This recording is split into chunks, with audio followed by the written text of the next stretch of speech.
తెలంగాణ రాజకీయాలు మరోసారి ఆసక్తికర మలుపు తిరిగే సూచనలు కనిపిస్తున్నాయి. ఇటీవల 10 మంది జంపింగ్ ఎమ్మెల్యేలపై వేసిన అనర్హత పిటిషన్లను స్పీకర్ తిరస్కరించడంతో రాష్ట్ర రాజకీయాల్లో కొత్త చర్చ మొదలైంది. దీంతో ఆపరేషన్ బీఆర్ఎస్ 2.0 ప్రారంభమయ్యే అవకాశాలపై పెద్ద ఎత్తున ప్రచారం జరుగుతోంది. ముఖ్యమంత్రిగా బాధ్యతలు చేపట్టిన తర్వాత రేవంత్ రెడ్డి ఆపరేషన్ ఆకర్ష్ ద్వారా బీఆర్ఎస్ ఎమ్మెల్యేలను కాంగ్రెస్ వైపు తిప్పే వ్యూహం అమలు చేసినట్టు రాజకీయ వర్గాలు చెబుతున్నాయి.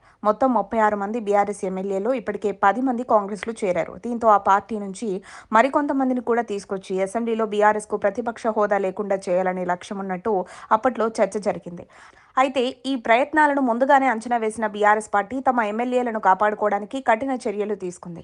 ముఖ్యంగా పార్టీ మారిన ఎమ్మెల్యేలపై అనర్హత పిటిషన్లు దాఖలు చేయడం, వాటిపై స్పీకర్ త్వరగా నిర్ణయం తీసుకోవాలని సుప్రీంకోర్టును ఆశ్రయించడం వంటి చర్యలు చేపట్టింది. ఈ కారణంగా కాంగ్రెస్ ప్రణాళికలు పూర్తిగా అమలు కాలేకపోయాయని రాజకీయ విశ్లేషకులు భావిస్తున్నారు.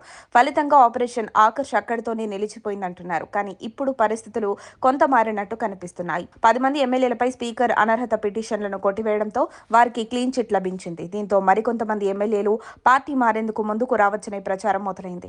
ఇంతవరకు అనర్హత వేటు భయం వల్ల కొందరు ఎమ్మెల్యేలు వెనుకంజ వేశారని, ఇప్పుడు ఆ భయం తగ్గడంతో అధికార పార్టీకి దగ్గరవ్వాలనే ఆలోచన పెరిగే అవకాశం ఉందని రాజకీయ వర్గాలు అంచనా వేస్తున్నాయి. ఇదిలా ఉంటే ఇటీవల జరిగిన స్థానిక సంస్థల ఎన్నికల్లో కాంగ్రెస్ పార్టీ ఆశించిన దానికంటే మెరుగైన ఫలితాలు సాధించిందనే అభిప్రాయం వినిపిస్తోంది. దీంతో ప్రభుత్వం వైపు కొంతమంది ప్రతిపక్ష నేతలు ఆకర్షితులవుతున్నారనే ప్రచారం కూడా సాగుతోంది.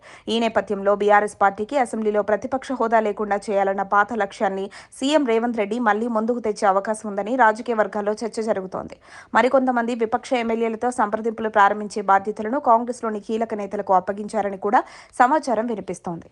ఇప్పటికే 10 మంది ఎమ్మెల్యేలపై బీఆర్ఎస్ చేసిన ఫిర్యాదులను స్పీకర్ తిరస్కరించడం ఒక కీలక పరిణామంగా మారింది. పార్టీ మారినట్టు సరైన ఆధారాలు లేవనే కారణంతో పిటిషన్లు చెల్లవని స్పీకర్ పేర్కొన్నట్టు సమాచారం. ఇదే అంశాన్ని ఆధారంగా తీసుకుని భవిష్యత్తులో పార్టీ మారినా రక్షణ ఉంటుందని కాంగ్రెస్ నేతలు హామీ ఇస్తున్నారని కూడా ప్రచారం జరుగుతోంది. అయితే ఇప్పుడు అందరి దృష్టి ఒకే ప్రశ్నపై నిలిచింది. ఆపరేషన్ బీఆర్ఎస్ 2.0లో మొదటి వికెట్ ఎవరిది? అలాగే బీఆర్ఎస్ పార్టీ దీనికి ఎలా స్పందిస్తుంది? తమ ఎమ్మెల్యేలను ఎలా కాపాడుకుంటుంది అనే అంశాలు రాజకీయాల్లో ఉత్కంఠను పెంచుతున్నాయి. మరిన్ని అప్డేట్స్ కోసం మా కాయ్ టీవీని సబ్స్క్రైబ్ చేసుకోండి. మా వీడియో కనుక మీకు నచ్చినట్లయితే లైక్ చేయండి, షేర్ చేయండి.